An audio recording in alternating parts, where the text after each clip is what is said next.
Hello students, good morning. आप सभी का स्वागत है मेरे इस यूट्यूब चैनल पर। और आज की इकोनॉमिक बॉटनी की क्लास में हम बात करने वाले हैं भिंडी के बारे में। जैसा कि हम सभी जानते हैं कि भिंडी जो है हमारे यहाँ एक महत्वपूर्ण सब्जी वाली फसल है और इस सब्जी का प्रयोग हम बहुत ज़्यादा करते हैं। तो आइए शुरू करते हैं। सबसे पहले बात करेंगे भिंडी के बॉटनिकल नेम की या वानस्पतिक नाम की। तो भिंडी का जो बॉटनिकल नेम होता है वो होता है एबेलमॉस्कस एस्कुलेंटस। एबेलमॉस्कस एस्कुलेंटस इसका वानस्पतिक नाम है। और इसके इंग्लिश नेम की बात की जाए तो इंग्लिश नेम जो है इसका ओकरा भी कहते हैं और साथ ही साथ इसको लेडी फिंगर भी हम कहते हैं। भिंडी जो है वो मालवेशी कुल का पौधा है और हम सभी जानते हैं कि इसको कपास कुल भी हम असामान्य तौर पर कहते हैं, क्योंकि कपास को भी इसी कुल में रखा जाता है, मालवेशी में। उपयोगी भाग की बात की जाए तो इसमें जो उपयोगी भाग है वो होता है फल, और फल यहाँ पर जो पाया जाता है वो होता है कैप्सूल। इन तीनों के बाद में वानस्पतिक नाम कुल उपयोगी भाग के बाद में हम बात करेंगे उसकी उत्पत्ति। तो जो भिंडी है वो अफ्रीका उत्पत्ति का पादप माना जाता है, क्योंकि वहीं पर इसके जो पूर्वज जातियां हैं वो पाई जाती हैं। कुछ वैज्ञानिक एशिया को भी इसकी उत्पत्ति का स्थान बताते हैं, क्योंकि यहाँ पर भी भिंडी जो है वो लंबे समय से कृषित की जा रही है। तो ऐसे में अफ्रीका और एशिया दोनों को ही इसकी उत्पत्ति का स्थान माना जाता है, लेकिन मुख्य तौर पर हम बात की जाए तो अफ्रीका जो है वो भिंडी का उत्पत्ति स्थल है। उसके पश्चात में यह अफ्रीका से अन्य जैसे कि यूरोप महाद्वीप है या अमेरिका है, वहाँ पर इसको कृषित किया जाने लगा और विश्व में वर्तमान में लगभग सभी जगह पर इसकी खेती अब व्यापक पैमाने पर की जाती है। अगर हम भारत के संदर्भ में बात करें तो भारत में मैदानी इलाकों में भी साथ ही साथ पहाड़ी इलाकों में भी लगभग प्रत्येक स्टेट में भिंडी की खेती अलग अलग समय पर की जाती है। और भारत विश्व में भिंडी के उत्पादन में नंबर 1 पर आता है, अर्थात हम यहाँ सबसे ज़्यादा उत्पादन करते हैं। और जैसा कि मैंने आपको पूर्व में बताया कि हमारे यहाँ भिंडी लगभग पूरे वर्ष तक सब्जी के रूप में उपयोग में आती है। तो व्यापक पैमाने पर जो है अलग अलग स्टेट में अलग अलग समय पर यहाँ पर भिंडी जो है वो बोई जाती है और इसीलिए इसकी उपलब्धता वर्ष के अधिकांश समय में बनी रहती है। उत्पत्ति के बाद में हम बात करेंगे वानस्पतिक लक्षणों की। तो भिंडी का पादप हमने लगभग सभी ने देख ही रखा होगा।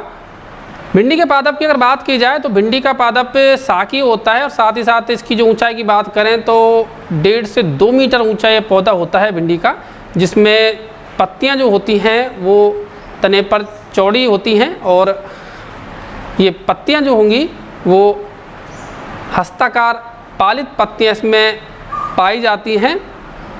पत्तियों में मध्य सिरा और साथ ही साथ उससे निकली काफ़ी सारी सिराएँ इसमें पाई जाती हैं। पूरे पादप की बात की जाए तो इस पर रोम पाए जाते हैं और ये जो रोम हैं वो चिपचिपे पदार्थ का स्राव करते हैं, इसलिए भिंडी को हाथ से छूने पर हमें चिपचिपापन महसूस होता है।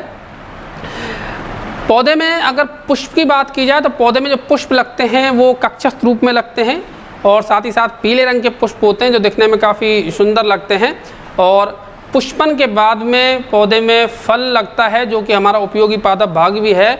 और ये जो फल लगेगा वो होगा, इसमें कैप्सूल फल लगता है और यह जो भिंडी का कैप्सूल होता है यह कोणीय होगा।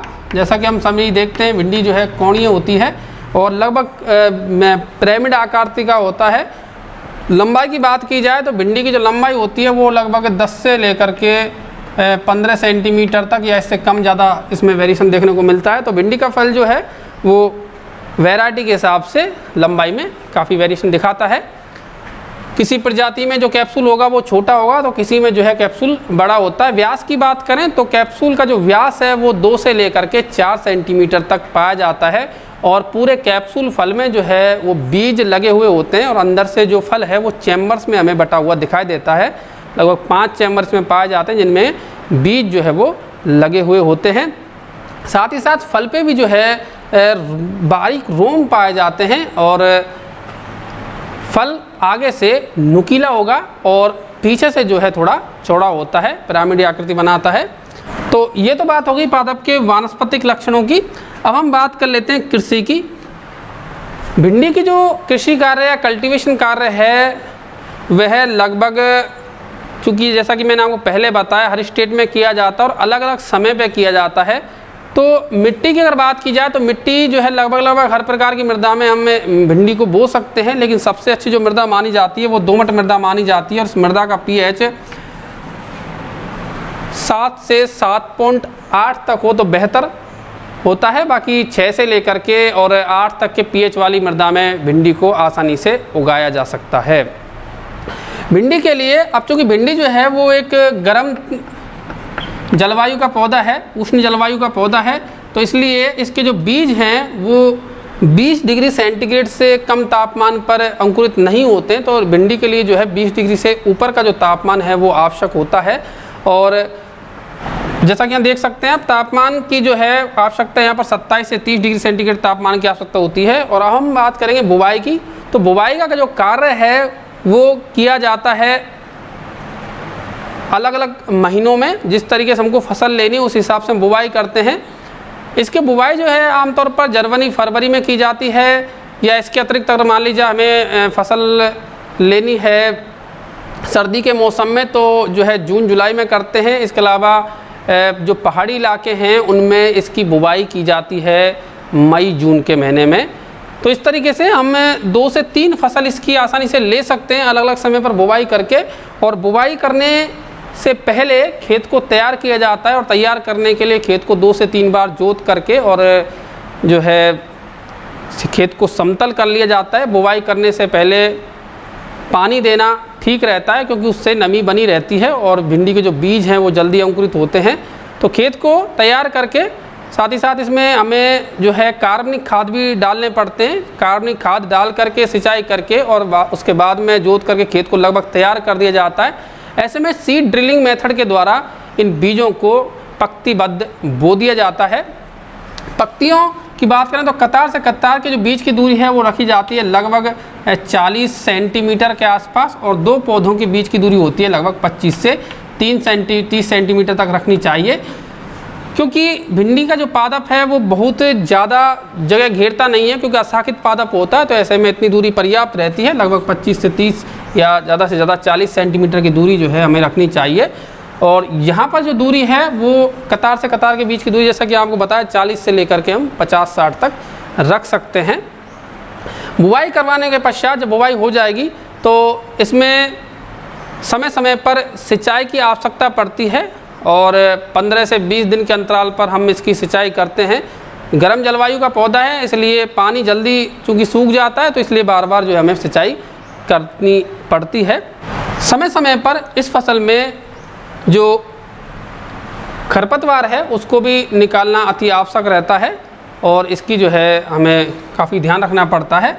जब पौधा जो है लगभग 2 से 3 महीने पुराना हो जाएगा तो उसमें पुष्पन होगा और साथ ही साथ फल लगने लगेंगे और कच्चे फलों को तोड़ लिया जाएगा, क्योंकि जो भिंडी है पकने पर सब्जी के बनाने के अनुकूल नहीं रहती। तो ऐसे में जो फल हैं उनको कच्ची अवस्था में तोड़ा जाता है और जब वो उपयुक्त आकार प्राप्त कर लें और ऐसे में कच्चे रहते हैं तो इनका जो अगला नुकीला सरा होता है वो आसानी से टूट जाता है। तो ऐसी स्थिति में भिंडियों को तोड़ लिया जाता है और ये जो तोड़ाई का कार्य है वो हर 3 से 4 दिन के अंतराल पर जो है हम करते हैं, क्योंकि 3 से 4 दिन के अंतराल पर जैसे जैसे भिंडी जो है आकार में आती जाती है उनको तोड़ लिया जाता है। एक तरीके से कह सकते हैं कि चुनाई करके जो है इन भिंडियों को चुन चुन करके तोड़ लिया जाता है और यह जो कार्य है वो 3 से 4 दिन के अंतराल पर, 5 दिन के अंतराल पर हमें करना पड़ता है और इन भिंडियों को फिर मार्केट के लिए भेज दिया जाता है।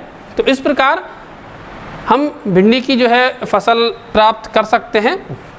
इन भिंडियों में कई प्रकार के जो है रोग भी लगते हैं, तो ऐसे में उन रोगों का निवारण भी करना बहुत ही ज़रूरी है और साथ ही साथ सिंचाई के साथ हमें ध्यान रखना पड़ता है उर्वरकों का, रासायनिक उर्वरकों का, जैसे नाइट्रोजन, पोटास, इन सभी उर्वरकों का इस्तेमाल इस फसल के लिए आवश्यक होता है।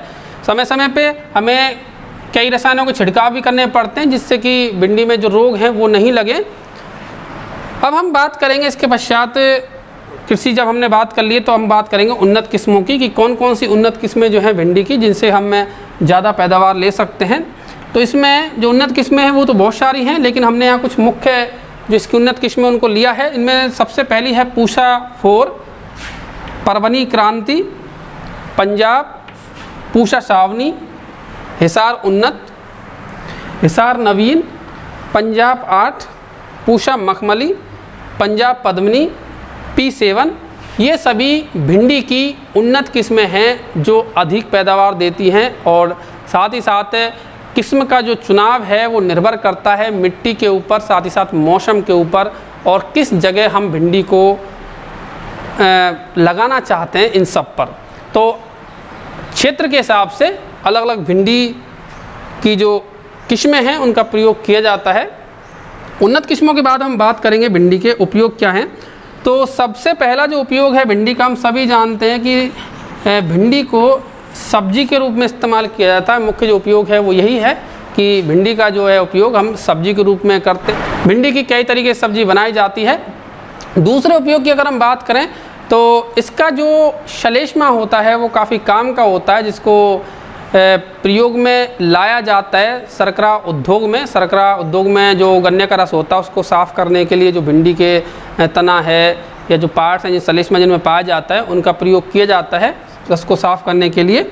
इसके अलावा भिंडी जो परिपक्व हो जाती है तो उसमें रेशों का डेवलपमेंट हो जाता है, रेशे विकसित हो जाते हैं, और रेशों का प्रयोग जो है किया जाता है कागज़ उद्योग में, साथ ही साथ अन्य जो सामग्री है उसको बनाने में भी किया जाता है। इसी के साथ हमारा ये आज का वीडियो लेक्चर जो कि भिंडी के ऊपर था समाप्त होता है। आप सभी को धन्यवाद।